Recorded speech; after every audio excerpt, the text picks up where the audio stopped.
নমস্কার বন্ধুরা, আমার রান্নাঘরে আপনাদের স্বাগত জানিয়ে আজকের ভিডিওটা শুরু করছি। তো আজকে বানাবো ডিম পরোটা। তো ভিডিওটি প্রথম থেকে শেষ পর্যন্ত অবশ্যই দেখবেন এবং একটি সাবস্ক্রাইব ও লাইক করে দেবেন। তো চলুন ভিডিওর দিকে শুরু করা যাক।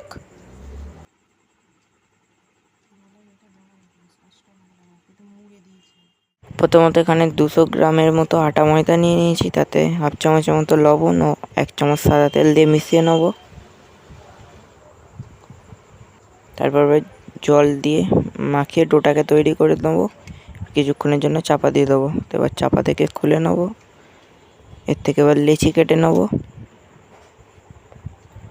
এবার একটা বার করে বাকিগুলোকে চাপা দিয়ে রেখে দেবো। এবার অল্প ময়দা দিয়ে বেলে নেবো।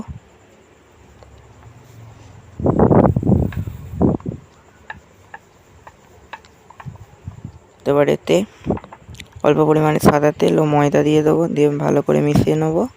তারপরে এক সাইড তুলে এরকম চাপতে হবে, তারপর বাকি দু সাইডটা নিয়ে এরকম চেপে দিতে হবে।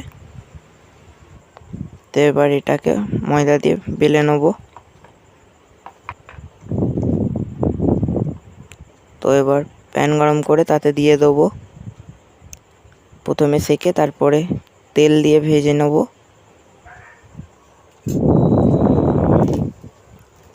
এরপর একটা ডিম ফাটিয়ে নেব, তাতে পেঁয়াজ কুচি, ধনেপাতা, লঙ্কা কুচি ও লবণ দিয়ে মিশিয়ে নেব।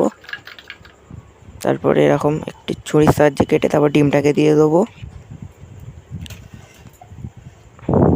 দিয়ে এবার তেল দিয়ে এপিট ওপিট করে ভালো করে ভেজে নেব। তো এইটা আপনারা টিফিনেতেও দিতে পারেন, আবার ঘরেও ব্রেকফাস্টে বা সন্ধ্যার নাস্তাতে বানিয়ে নিতে পারেন। খুব সহজেই বানানো যাবে, তা আবার খুব কম খরচেই। তো বাড়িতে একবার হলেও ট্রাই করে দেখুন এই রেসিপিটি।